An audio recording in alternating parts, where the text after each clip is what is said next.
हनुमान जी ने माता सीता को अशोक वाटिका में ये विश्वास दिलाया कि वे प्रभु श्री राम के दूत हैं।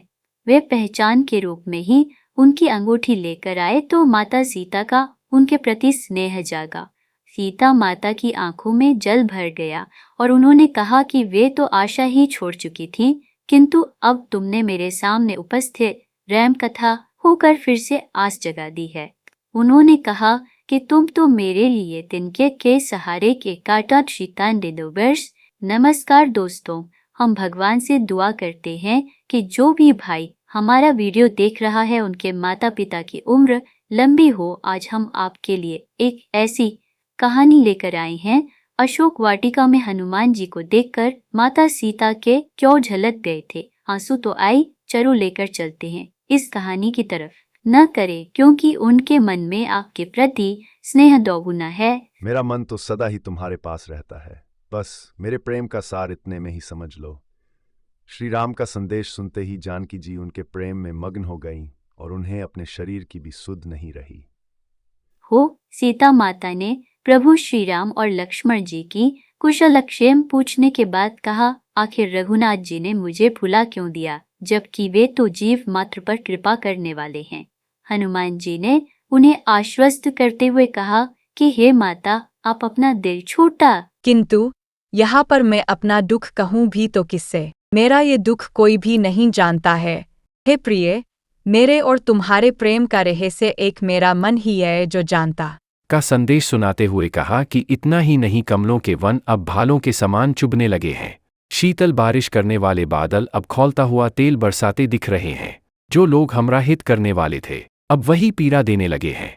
शीतल मंद और सुगंधित वायु अब सांप के समान जहरीली होने लगी है। मन का दुख दूसरे से कह देने से कुछ कम हो जाता है। हनुमान जी ने सीता माता को आश्वस्त करने के बाद श्री रघुनाथ जी का संदेश सुनाते हुए कहा कि हे सीते, तुम्हारे वियोग में अब मुझे कुछ भी अच्छा नहीं लगता है। सभी अनुकूल पदार्थ अब प्रतिकूल लगने लगे हैं। पेड़ों के नए नए पत्ते भी अग्नि के समान शांति देने वाली, रात्रि कालरात्रि के समान कष्ट देने वाली। रामायण के अनुसार महावीर हनुमान जब सीताजी की खोज में लंका पहुंचे थे, वहां की शोभा और माया देखकर उन्हें बड़ा आश्चर्य हो रहा था। पहली बात तो ये थी कि लंकानगरी में बिना आज्ञा लिए बाहर से कोई प्रवेश कर ही नहीं सकता था, लेकिन हनुमान जी सफल हो गए। फिर जब उन्होंने सूक्ष्म रूप धरकर लंका में सीताजी को ढूंढना शुरू किया तो लंका इतनी बड़ी और भव्य थी कि इधर उधर फिरते हुए हनुमान भ्रमित होने लगे। उन्होंने रावण के महल का कोना कोना छान मारा, लेकिन उन्हें सीताजी नहीं दिखी। हनुमान जी ने जब अशोक वृक्ष के नीचे सीताजी को देखा तो खुशी के आंसू आ गए। वाल्मीकि रामायण के अनुसार पहली बार हनुमान जी ने जिस पेड़ के नीचे सीताजी को देखा वो सिंसुपा था। कुछ लोग सिंसुपा को शीशम का पेड़ बताते हैं। उनसे बचने के लिए हनुमान जी ने एक बहुत छोटे से वानर का रूप धरा और वाटिका के अंदर एक पेड़ पर जा चढ़े। अशोक वाटिका में हनुमान जी जब घुसे तो उन्हें राक्षसियों के झुंड के बीच विशाल पेड़ के नीचे एक दिव्यजन्मा सत्री नजर आईं, जो केसरिया वस्त्र पहने हुए थीं। उनके मुख पर तेज था। वह सत्री सीताजी ही थीं। विभीषण ही हनुमान जी को संकेत देते हैं कि सीताजी को रावण ने अशोक वाटिका में बंधक बना रखा है।